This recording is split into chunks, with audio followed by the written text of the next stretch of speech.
My addiction was alcohol. I had a big addiction and a huge alcohol dependency as well. Mentally, I had many down times, 3 suicide attempts. I lost all appetite, so I was losing weight rapidly, and then finally hospitalised for an esophagus explosion. So it took quite an effect on me. I learnt to talk to people about my addiction, and that's the biggest part of getting over your addiction, is talking about it in the first place. I went from living under a bridge in Colchester with a cardboard box. I got remarried. I have a Jaguar. I have a fantastic job and a beautiful new wife. Family, they will forgive you. That's the biggest thing in this whole addiction. Family will forgive you. Friends will forgive you. It all comes back. You just have to make that choice of getting rid of it. And there's no little sips in the middle of it, no half pints because you fancy it. The biggest thing I can say, and it's helped me, is leave it alone completely, 100%. I love my orange juice now, I love my lemonades. Leave it alone and you will get better.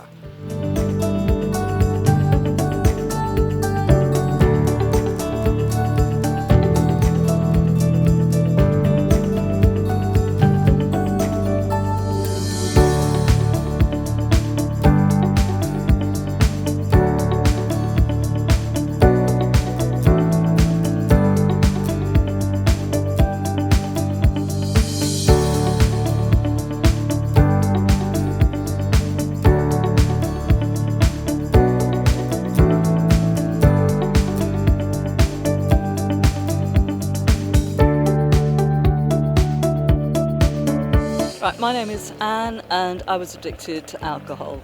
The physical well-being, from the point of view of long-term physical well-being, I was fortunate, despite the fact that at my worst I was probably drinking a couple of bottles of scotch a day. I didn't particularly suffer. I had a little bit of liver damage which has long since corrected itself. Mental was a different matter. You go from this slight embarrassment at the beginning where you think you're sort of getting away with it to total lack of self-esteem, sense of self-worth. You know, you lie, you cheat, you make up stories, you forget the ones you've made up, and it's a hell, really. There were varying types of alternative therapies going on at the time. Ear acupuncture, a type of yoga, I can't remember what it was called, but there was quite a lot going on. And I just bought into all of it. You know, if they said they were doing it, I did it. You know, I would have done, and if they told me to stand on my head in the corner, I'd have done it. You know, I would do it. You know, simple as that. In recovery, you have to be honest with yourself. The only way to get better is to be honest with yourself. That you can't lie to yourself. You've got to look yourself in the eyes and say, okay, that was me. I would say, go for help. Do whatever it is that they suggest, even if you think it's not for you. Give whatever they suggest a go. And you will find, because you're going to be honest with yourself, you must be 110% honest with yourself. You'll find the things that make sense to you and just follow that path, because the whole thing about recovery is believe in your recovery. If it makes sense to you, if you can see it's working, it will work. And that's what I say. I believe in my recovery. Absolutely 100%.